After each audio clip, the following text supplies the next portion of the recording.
So what are we talking about tonight? We're going to talk about growing your personal capacity. Wow, so good. Love that. So what is it that determines the effectiveness of a leader?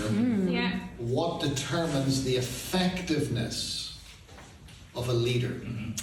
So then the answers that I'm guessing that a lot of people would give would be things like gift and talent and ability, and and then you might push it further and you might say charisma. And then if you're really spiritual, you'll say something like, anointing and whatever. Those things are all very important, but I've got to let you know that those things in and of themselves do not determine the effectiveness of a leader. Yeah. We're talking about effectiveness. We're talking about getting stuff done. Not just a talking shop, but actually doing stuff. Those things are not the things that determine the effectiveness of a leader. I was reading this verse. I was talking to Ben during the week, and I was sharing it with him. Ecclesiastes. I love Ecclesiastes. Ecclesiastes is clearly written by a guy who's just had enough of life, and he's been through a lot. And he's just, there's no messing around with the guy who writes it. And he says in Ecclesiastes 9:11, and again, it's worth thinking about this. It is seriously worth writing down the text and then thinking about it. Ecclesiastes 9, verse 11, he says, "The race is not to the swift, or the battle to the strong, nor does food come to the wise, or wealth to the brilliant, or favor to the learned." He says, "But time and chance happen to them all." So what he's saying is, you think it's about gift, it's not. And you think it's about talent, it's not. And you think it's about how strong you are, he says it's not. You think about how wise you are, just be wise, that's the answer. He says no. It's not even to do with how much you learn, so you don't even have to go to uni. There you are, wasting. What is it you're paying? 10 grand a year, and you don't even do half your lectures in your. So you think, that's it. It's like, do we have any PhD students here tonight? I always laugh. I've never met a rich PhD person yet. They're all poor. And they're all studying stuff about the waterways of, the River Soar and how we get. And I'm thinking, no, it's, great, yeah, whatever. You have all this education, he said, but that's not the secret to it. He says, what you got to understand is that time and chance. That's what happens to everybody. Everybody gets a chance. Everybody gets a shot. Time and chance happen to everybody. Not your education, not your gift, not your talent, not your ability, not your charisma. It's chance.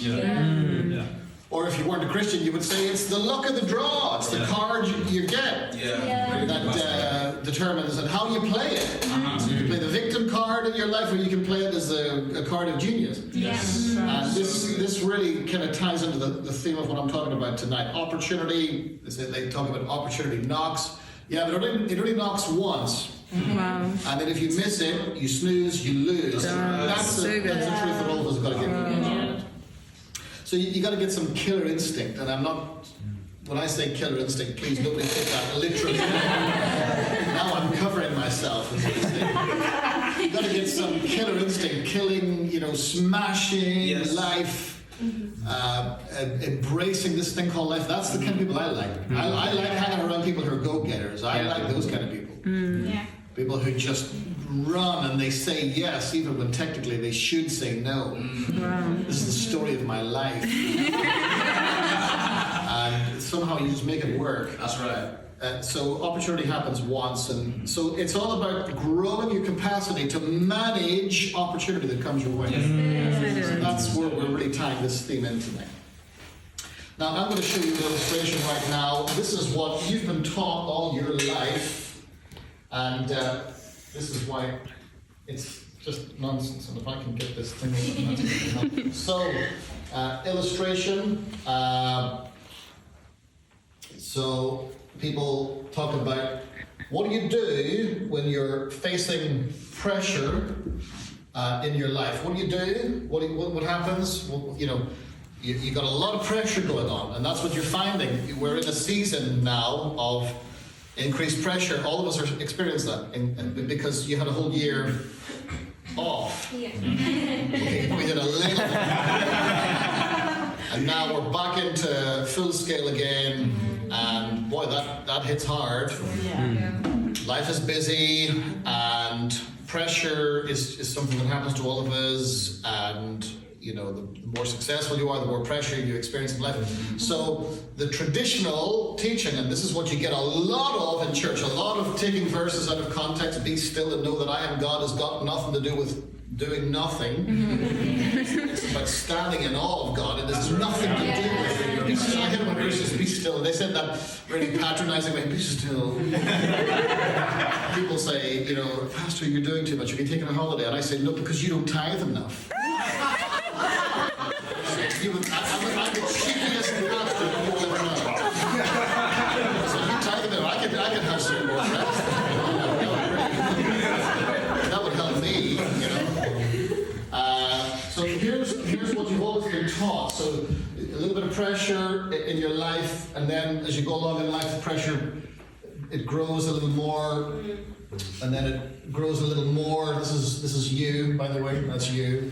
And then it grows a little more, and then it gets to that point, and then you think, I can't handle this. Right? Yeah. It's too much pressure. So what you've always been taught is, so what I've got to do is, I've got to reduce this pressure. You're right, George? You're right. Is the pressure too much for you? So what I've done is I've got to reduce if I just reduce the pressure, then, that's better. Then that's the answer to all my problems. What I've got to do in my life is reduce the pressure. That's what you've been taught. That's what everybody says. That's common wisdom. Conventional wisdom says, reduce the pressure, and then throw a bit of spirituality in there. Be still and know that I'm God. Peace of God that passes all understanding. You've got to, do nothing. Do nothing. Just sit there in your living room and whatever, and then say no to lots of stuff. You've got to be careful. When I hear people say, "What are you saying no to?" Well, you've got to put massive caveats on that question. Say, there are some things you've got to say no to, but make sure that it's the right things that you're saying no to. So good. So what we do half the time in reducing the pressure is we say no to a lot of things that actually are really important. And so here's what happens. So you try to reduce the pressure, you do all that stuff that's on the illustration there. You spend your whole life trying to just get yourself into a place where I'm not carrying as much pressure. And then paradoxically, and here's the flaw, what happens is that you just pile the pressure on. Because you are saying no to lots of things, you are trying to reduce the pressure, and then what happens when you try to reduce the pressure is a lot of things suffer. For example, reputation suffers. So if you are known as the kind of person that cannot handle pressure, you get to a certain point, you think, I can't handle it anymore. You get a reputation, not dependable, not reliable, etc., etc., etc. That's the challenge. And reputation is very, very important. And then you kind of pay a price for that. Mental health suffers by saying no to things that you should be saying yes to. Mental health suffers because you do all this. This is what you were taught to do. Pressure, less pressure, no pressure. And then you're sitting here and you're suddenly seeing everybody else flying in life, doing really well. Piles the pressure on. You think, but look at me, I'm a failure. And what if I had just done things differently? Pressure. So you're trying to release the pressure, but the pressure's on. It hasn't helped in the slightest. What happens when you say no too much? Friendships suffer. Oh no, I can't spend as much time with people. People, that's the problem. It's people. People are the problem. So I got to say no to people. Well, I've got to really think that through. Really? Are you serious? Friends? I mean, I'm not talking about enemies here. I'm just talking about friends. People you're meant to like. The definition of a friendship is hanging out with somebody you like, isn't it? Yeah. Oh, no, I've got to reduce the pressure. No, the pressure off. Friendship's gone. And you get here, you think, where are my friends? And then you got pressure now, because you've got to go and make new friends, because all the old friends think that you don't like them anymore, because you've handled it all wrong. Are you with me here? Yeah, sure. I wish somebody taught me this when I was in my... Whatever. Productivity suffers. And I'm going to tell you, that's what matters. Productivity, being fruitful, really matters. That's the important thing. It's not our fine words, it's our fruitfulness. That's the thing that Jesus cares more about than anything else. Sense of fulfillment suffers. So you do all this, it's all becomes a little bit into yourself and very self-analytical. And what do I need to say no to? And it's me. In a weird way, there's the danger of it becoming a little narcissistic. I've just got to care for me. And then what about all this stuff that Jesus talked about? Take up your cross, deny yourself, follow me, living for a cause that's bigger than yourself. That's the key to fulfillment in your life. Serving a cause that's bigger than yourself. So why are we saying no to the stuff that's ultimately going to fulfill us? Well-being suffers, opportunity suffers, confidence suffers, lots of things suffer. So what I'm trying to say in a roundabout way is that this doesn't work. I think there's a better way we can handle it. Come on.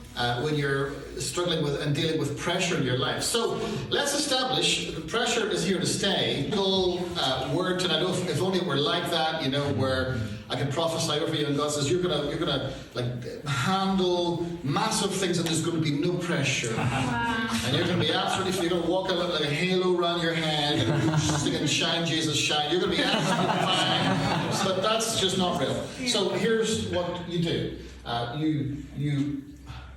you're here in life, and you got a little bit of pressure.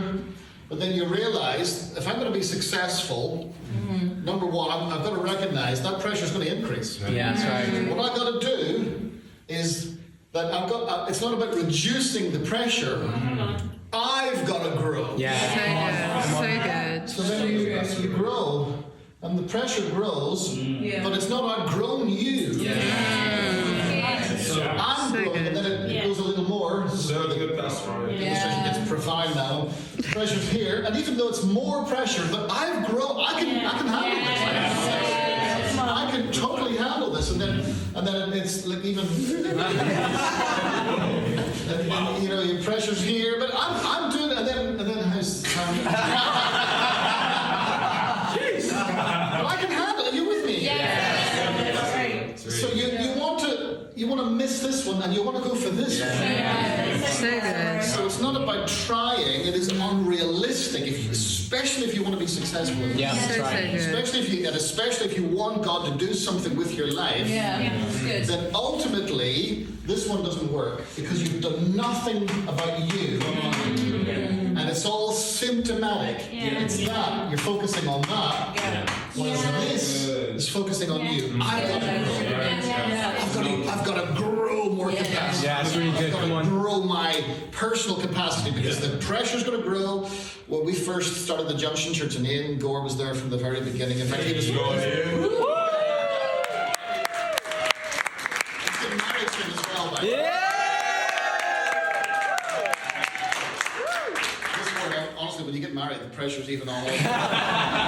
But Ian Gore was there. In fact, he was there he was with us before we even officially planted the Junction Church. And in the early days, it was like we had, in a Sunday morning, 10 people in a service. And it was a little bit of pressure, and then slowly over time we grew a little bit, and there was a few more, and then we grew a little bit, and a few more, a little bit more, and we had to realize over time, hang on, this church, if you're not careful, this will turn into a beast that will end up killing us. And so we've got to grow, and so we released leaders, and we released other people to do stuff that I could do, but I realized that I have to release people to do stuff. I can't sustain that.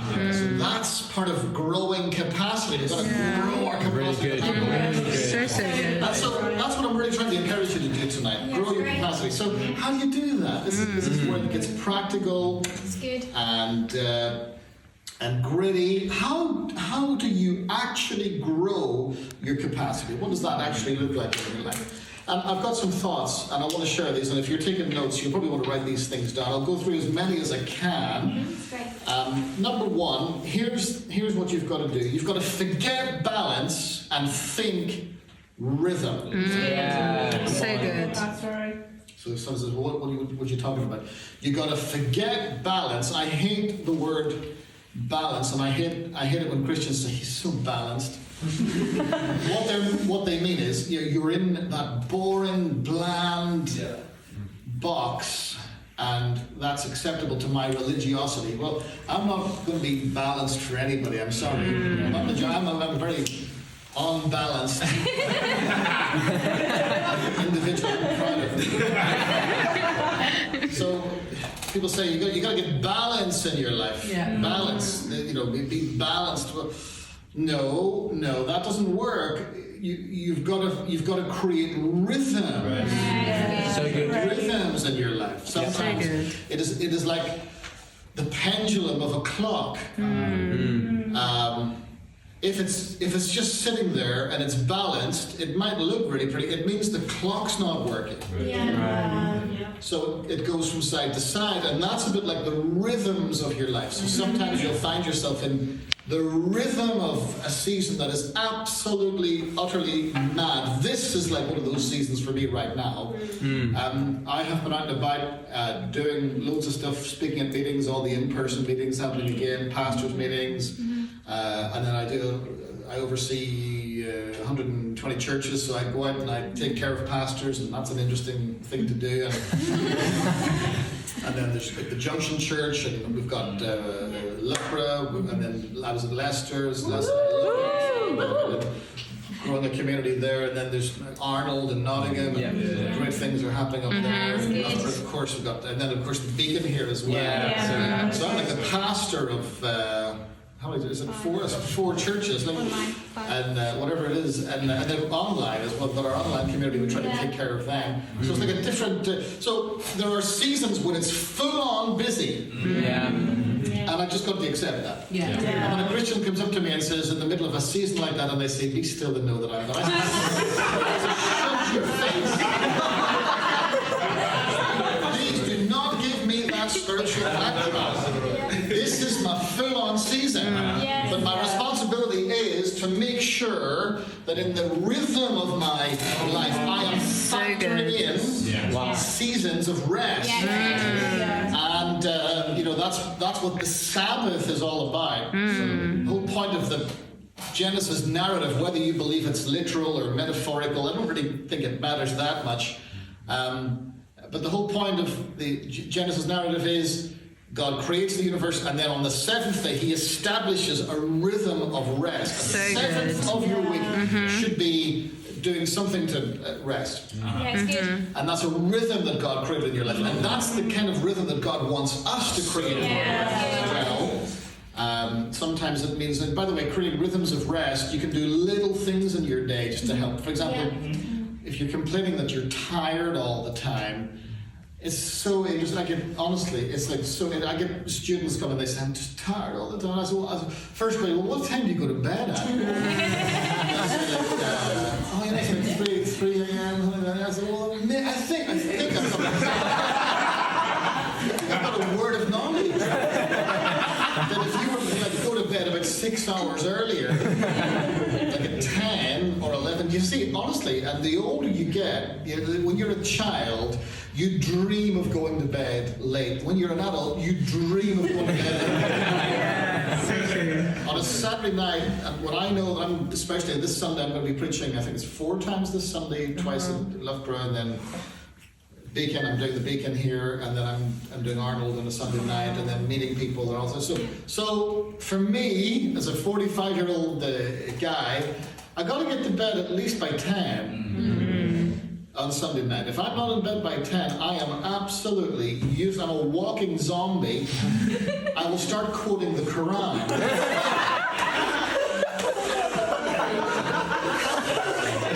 I will start preaching the virtues of Buddhism.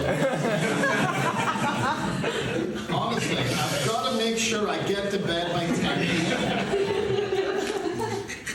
And that's a rhythm that you've got to establish in your life. So all this stuff about capacity, well, there's basic question. What time are you going to bed at? Yeah.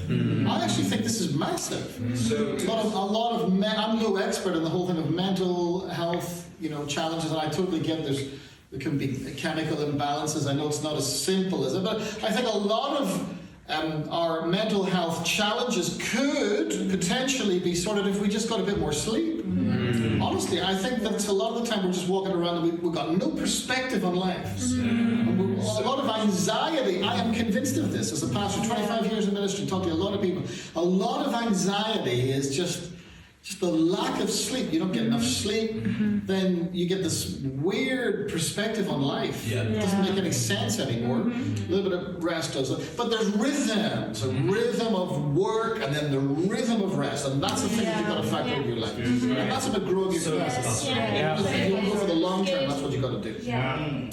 Number two, then I think the second thing, how do you grow your capacity? When you do rest, it's important that you don't merely relax, but that you get renewed. So good. I think, I'm not saying there's anything wrong with relaxation. Relaxation is important, but as Christians, this is part of the secret to your success. That when you are in that season of, so the pendulum is in work, and then you create a rhythm so that you get into a place of rest. So when it is in rest, it's not just sitting around, I'm going to lounge around the house all day long and watch 10 Netflix series. I mean, there's nothing wrong with that in itself, but if you're spending the whole day doing that and you think that you're going to be rested at the end of it, I promise you, you're not. So as a Christian, you've got to make sure that you are getting renewed in your life. Come on. Which is all about spending time with Jesus, spending intentional time in the presence of God, worshiping Jesus, falling in love again with Jesus. So good. We can so easily love the work of the Lord a whole lot more than the Lord of the work. And if we're doing that, then we're kind of missing the point of everything. And when that's happening, then what's in our heart overflows. So if there's nothing, if we're dry, if we're apathetic, if we don't love Jesus anymore, and we're just running on empty, I promise you, people are not stupid.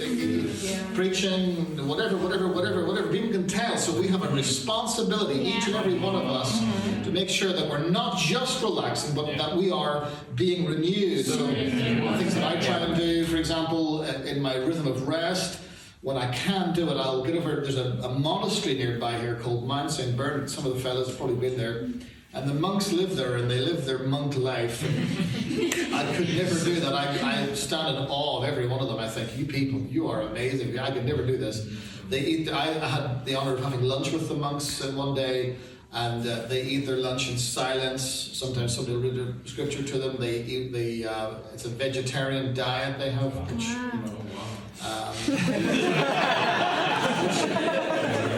if you're a vegetarian, that's fantastic. It's primitive, and I find it a place that when I go over there, I meet God every time I go. I've never come away from there without some sense of a word from heaven. It's my way of renewing my spirit. That is critically important. When you think about the early church, why did they appoint deacons? Why did the apostles appoint deacons? And they gave themselves to prayer. They gave themselves to ministry. They appointed other people to do the practical stuff. But fellas, we've got to make sure that we are. Why? So that they could pray, so that they could take time to pray, so they could hear from God, so that they could actually be on fire for Jesus when they were serving Him. And that's the greatest gift you can give. When you let that go in your life, That's right. everything suffers. Your worship suffers, your service suffers, and then of course what happens? Excuses come in. Well, I'm a bit busy. Again, don't get me started on this. People who say, listen, I'm going to have some time out, and I'm going to have some time out of everything. So I'm going to take some. I'm going to have some time out of church. You want to see me manifest? Just say that, and you will get the wrath of Almighty Todd. I'm going to take some time out of church. So I will always challenge people who say, "You're going to take some time out. Why are you going to take a time out of church? What's that all about?" So let's just get some perspective on this. church is what, an hour? There's shorter services now as well, aren't there? Because of the whole COVID, so you ought to thank God for all that. So it's an hour, and what do? We have a little bit of worship, a little bit of teaching, and give you some notices, and we try to encourage you to get good coffee, and there's, good coffee as well. There's milk bird nonsense, it's real decent coffee. So somehow, if you just cut out that 1 hour in your life, that's going to solve all your problems. I say, no, there's always more to it than that. That's a hard issue right there. And that's also a misunderstanding of how to deal with pressure. Saying, no, I'm going to be ruthless. I'm going to say, no. Well, the only person in the end who will suffer for that is you. Because you're actually missing out on wonderful opportunities. Doesn't matter how gifted you are, doesn't matter how talented you are, doesn't matter how anointed you are. Time and chance. Ecclesiastes 9:11. Time and chance happen to us all. The race is not to the swift. It's not about being smart. It's not about being gifted. It's about taking the chances that you've got. So good. And for that to happen, we've got to make sure that we are being personally renewed in our hearts. So it's really, really important that we don't merely just relax, but that we are renewed. Can I just encourage all of us today, again, growing your capacity? So I'm getting into every part of your life here tonight. This is so good, you're going to hate me. So I asked you what time you go to bed at, now I'm going to ask you what time do you wake up at? So what does that rhythm in your life look like? Oh, I get up whenever the Holy Spirit wakes me up. At lunchtime, what are you talking about? And by the way, you boys can sit down now. Thank you so much. Thank you. Can we show our appreciation?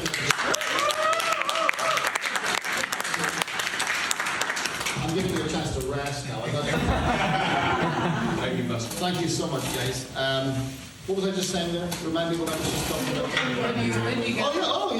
What time do you wake up at? What time do you wake up at? Honestly, mornings are the great untapped resource of your life. So true. We think about Jesus absolutely modeled this. He made the most of mornings. In fact, there was a scripture, I think it's early chapters of Mark, it talks about how in the morning, when it was still dark, when the sun had not yet risen, where was Jesus? He was seeking the Father. Nobody could even find him. So good. Good enough for Jesus, good enough for you.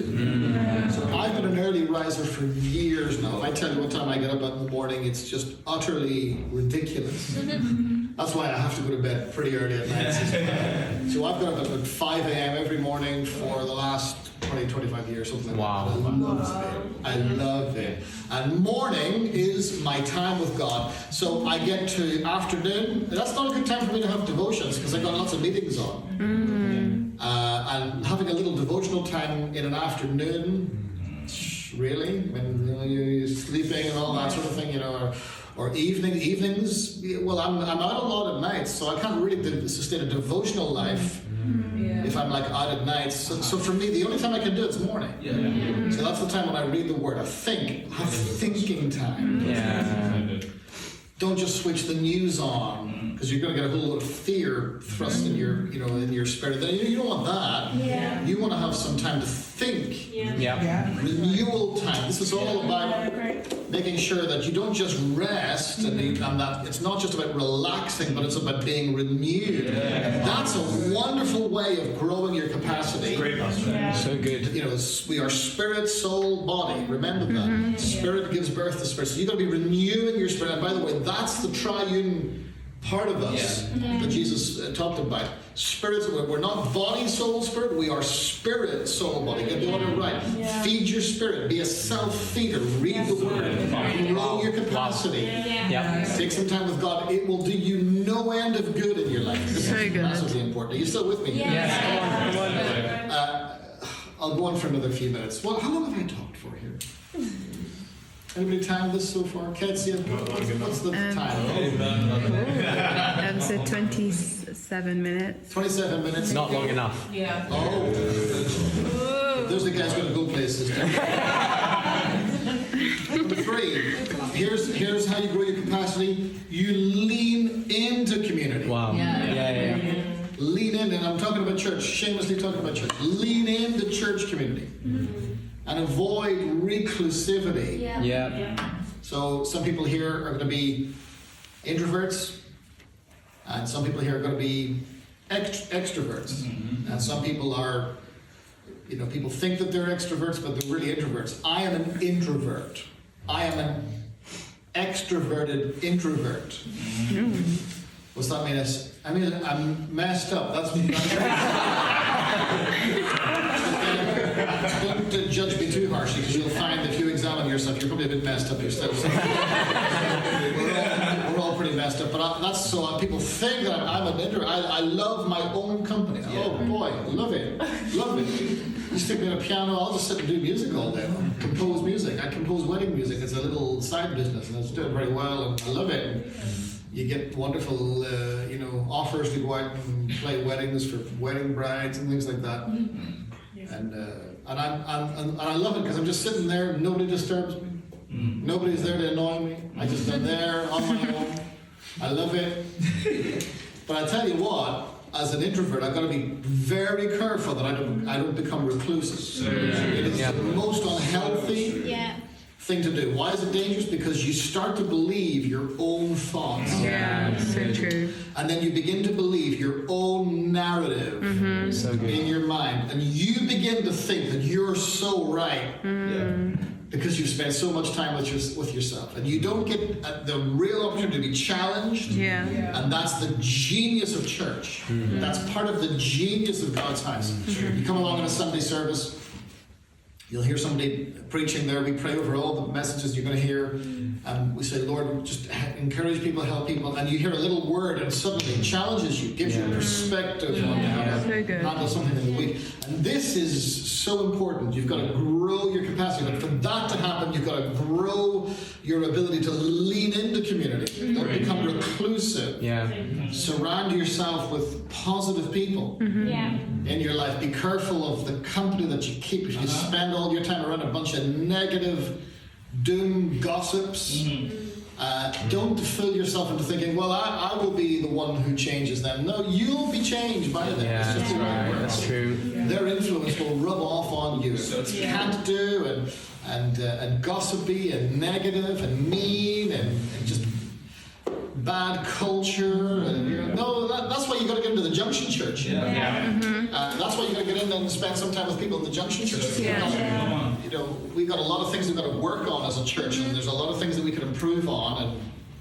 And we don't make ourselves out to be like experts. Here we are in this little town of Loughborough. This is where it all started. A little small market town. 60,000 people in it. That's all there is in Loughborough. Then you add on 20,000 students, 80,000 people. It's nothing. And here we are giving it a go in Loughborough, trying to think big in the context of smallness. That is our constant battle. I've got to tell you, in the first 2-3 years of the Junction Church, that was our battle. Trying to help people understand, this may be a small town, but we are not going to act like a small church. So good. So good. We're going to grow our capacity because we're going to grow. We're going to grow as a church. We're going to blow the minds of the people. We're going to reach a generation. We're going to go for it. We're not going to settle for mediocrity. That's so good. And we grow means I've got to grow. So we taught, and we had, I remember when students would come along, we would have them over to our house. Chandler was one of them. Jonah was one of them. And then there was others who came along, and Angie and Aaron and George and other people came along. Ian was never a student, and yet he's the richest of the whole lot of them. You want to know about money? You ask that guy. He's got so much money he doesn't even know what to do with it. Anyway, I digress here. Honestly, your wife's going to be so blessed.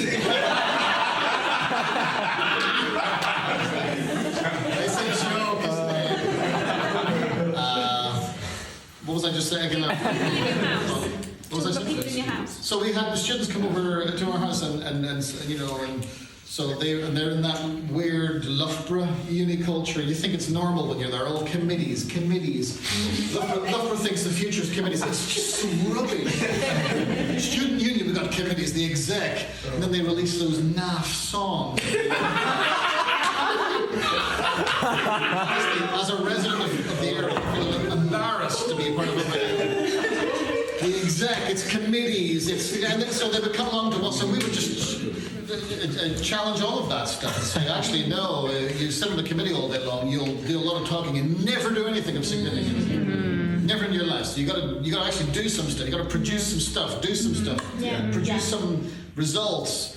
And so we had students, and they came and they hung out with us, and all of the people who lead our church today, they're all graduates. So good. Who came and hung out with us. And they caught the heart of what we were trying to do. And people who didn't stay with us, they've gone on to do great things in life. So Massively successful company directors. Was just really successful in life, and they would then we get wonderful letters saying, I didn't get this from university, I got this because I hung out, you taught me to be positive. So good. You told me when I came in with a bad attitude, you pulled me up when you felt that it was just mediocre. And that is the kind of people you want to get around. Don't settle, grow your capacity.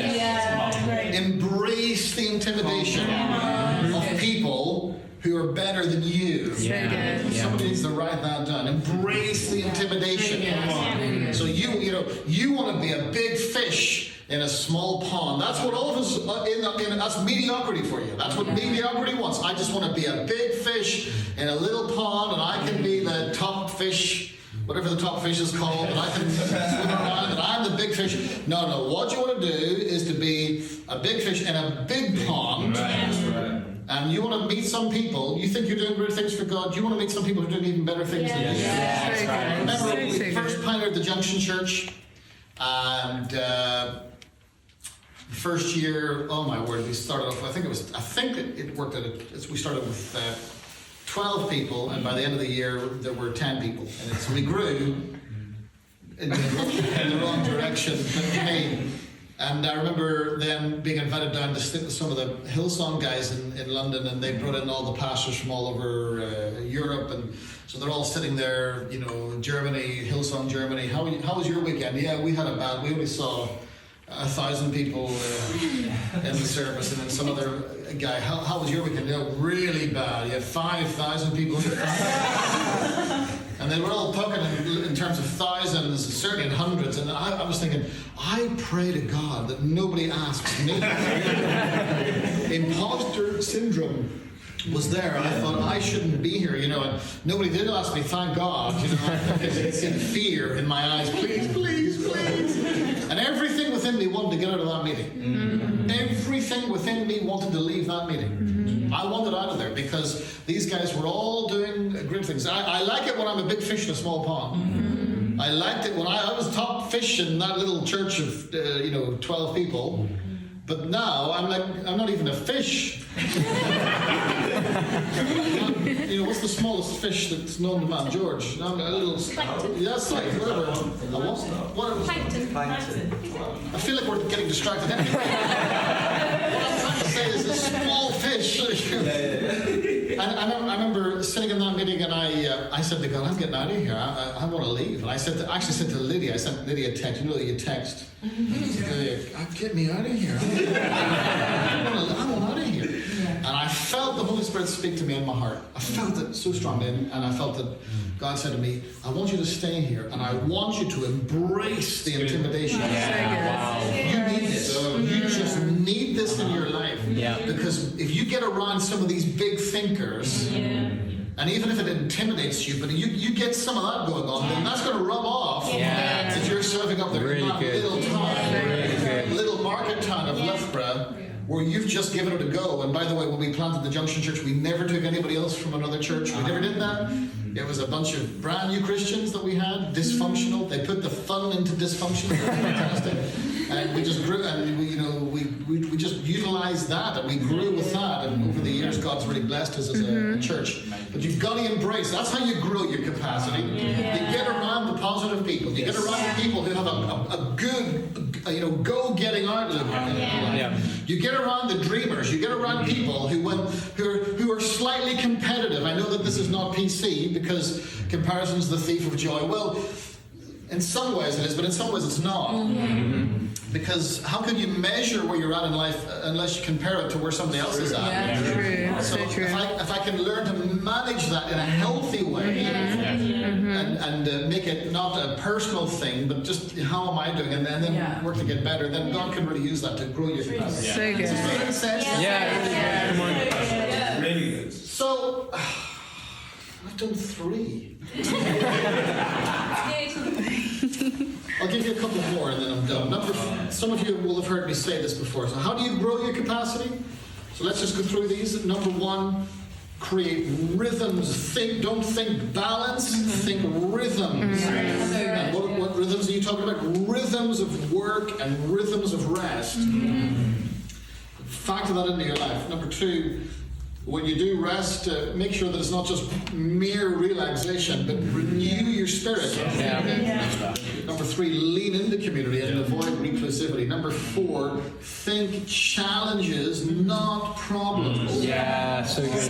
So good. You know, so again, in the thought of the renewing of your mind, that's the language that Paul talks. We've got to change that filter of the way we think, so that it's not just seeing things as problems. That is a mindset. That's a filter that probably needs to be removed. Oh, that's a problem. Oh dear.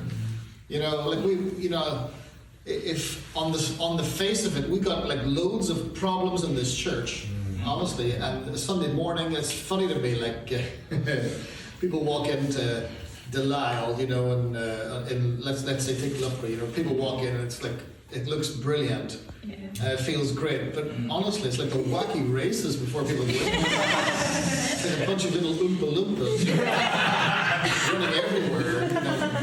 And crises. There's a crisis every Sunday morning, isn't there? Some crisis. Some member of the worship team, you know, has the instrument's not working, or you know, whatever, or you know, lead's not working, or online, we're not online, you know, whatever. And then people walk in and they come into a good vibe. Why? Because actually we've decided, and I decided a long time ago, we don't actually have any problems in the church. So good. We never have problems. We have challenges. We don't have problems. That's the difference. It's a mindset difference. Problem is insurmountable. Look at that mountain. It's, oh my word, it's too big. Look, and if I do that, the pressure's going to come. And I can't do anything that's going to add the pressure on, because I'm trying to get rid of the pressure in my life. No, that's the wrong way of thinking. A challenge is, hey, look at that mountain. Imagine what the view would be like from the top of the So good. So good. So I'm going to grow my capacity. Grow my capacity so I can deal with it. It's like the story of, and I'll finish with this, it's the story of old Edmund Hillary. And you know that he tried, I think it was like 7 times before he finally succeeded in conquering Everest. You do know that. So technically he's a failure, right? He tried more times than he succeeded. But the fact that, you know, one of the times before he actually succeeded, he got down to the bottom of Mount Everest, and he was like, they failed again, and they were demoralized, and they got down to base camp, and you know, and all the men are standing there, and they're tired, and they're weary, and they're hungry. And Edmund Hillary said, he said, gentlemen, he said, before we go to our tents, he said, I'm going to make a speech. Listen carefully. And the men thought, well, listen, maybe we'll get a little bit of inspiration. He'll encourage us. And then he turned round, and he didn't talk to them. He turned his back on his men, and he shook his fist at Mount Everest. He began to speak to it. Mount Everest, he said, you better understand this. And he had a good old rant at Everest. He said, I am going to defeat you. So good. Because you are as big as you can possibly get. He said, but I'm still growing. Not long afterwards that he conquered Everest. And that's the thing, that's the way you got to think about it. So your Everest, your problem, whatever that is, your challenge, it's as big as it's going to get. Right. So you're good. growing. You're growing your capacity. And you're constantly growing your capacity by putting in things in your life, you know, factoring in the rhythm of work and rest and renewing your spirit. And yes, of course, there are some things you got to say no to. Anything that's taking you away from divine purpose in your life, be ruthless with that, of course.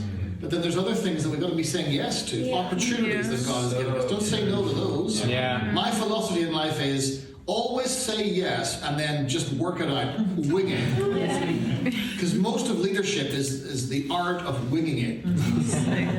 You do know that, don't you? You think this pastor knows what he's doing, I'm just winging it. I'm absolutely loving it. I got a vision and we know where we're going. It's good. But from week to week to week, we're winging it. We've got a little bit of structure here and there and a strategy or two here and there, but that doesn't even always work out. But hey, these are challenges, not problems, challenges, and we're going to overcome those challenges. And I want to really encourage you tonight, think about this. I can say so much more. Prioritize what really matters. A Stolfertic thing here as well. Learn to crash the chatterbox. That's another way you increase your capacity. Shut out the voices that are just doom and gloom and negative, and in churches at the moment, the whole, not so much in the Junction Church. In fact, this is not even an issue for us in our church because we don't let it be an issue. But in a lot of churches, they've been split down the middle over masks and the anti-vaxxers versus people who are very passionate about getting the vaccine. And I was telling the people in the Todd cast the other day, which is our podcast. I was talking to this guy, and he was an anti-vaxxer, and he was it was a big conspiracy. What's he drinking? He's drinking Diet Coke. And I thought, well, hang on a second. That Diet Coke is probably more dangerous than the vaccine that you never received. It's probably more poisonous. Like, non-Christians get themselves into all kinds of conspiracy theories, and we want to avoid all of that. And we want to just make sure that we crash the chatterbox. We don't let those negative voices minimize our capacity. There is far more to you than what you even realize. There is so much more to you, and if we have anything to do with it at the Junction Church, we're going to really provoke that and annoy you, stare you, and poke and prod, and try to stare you to be what God's called you to be. I remember when Joe, and I'll finish with this, Joe, who's our worship director. Where's he tonight? Is he gone somewhere? Yeah. But when he first came into the Junction, he was like the greatest introvert I've ever met in my life. I didn't even see him for the first year. The guy would stay in his room and he wouldn't even come out. And it was only in the second year when he was trying to escape one day, and I pounced on him and said, "Who are you?" and then I had a little chat with him, and then he said to me one day, he came to me very nervously, and he said, "I play keys every now and then, Pastor Roy." I said, "Well, let me hear you." "Oh, no, I couldn't. Play keys." And he played it. It was rubbish. But I said, that Christian thing you say, I said, "You've got a great I said, "But I think that God," I said, "I think that God can do something with your life, and I think that there's more to you than what you think." Yeah, that's right. That's right. We're faced with a situation when we didn't have a worship leader, the worship director in our church. The worship director departed, not in a bad way, that they were just moving out of the area, and we didn't have a worship director. And I thought, what do we do? Do we hire somebody in? Do we pay for something? I thought, we don't even have any money to do that. What do we do? I said, "No, there's Joe." So I talked to Joe one day. I said, "Joe, you'll do it." And he said, honestly, you just wouldn't believe it. I said, "No, you're going to do it. You're going to do it. You don't have to be the most gifted, the most talented. You just have to take the chance that you're given. Do it." And I'll never forget it. It was we met at that time at Loughborough College, the nice theatre over there, and he walked out and led the worship, and the anointing of God was on him. And he just took the chance, and he's been flourishing ever since. And he's the one who then mentors and guides all our musicians. So good. So good. So that's it. It's a chance. Time and chance happen to everybody. And what you want to make sure in your life is that you don't miss opportunities. So you're in your 20s. If you're in your 20s or in your late teens or 20s, then you think, I've got a long way to go. So I used to think like that. And then one morning I woke up and I was 40. It happens kind of quickly. Like, you think that you've got all this time, life, and then you get up, honestly, you get up here, and I'm not old. Am I old, George? No. Getting older, but I'm not old. But you see, you think would life slow down a little bit, please? Because life's just going too fast. So life goes fast. Opportunities come, opportunities go. My regret in life is that there were opportunities that I should have taken that I didn't take. That's my biggest regret. I wish that I'd said yes to some things I said no to. I wish that somebody had explained to me that this is wrong thinking up here. Yeah. The top one is wrong thinking. This is what you do. You increase your capacity by putting those things in place, and there's a whole lot more things you can do as well. Anyway, I hope that's been of help to somebody. So good.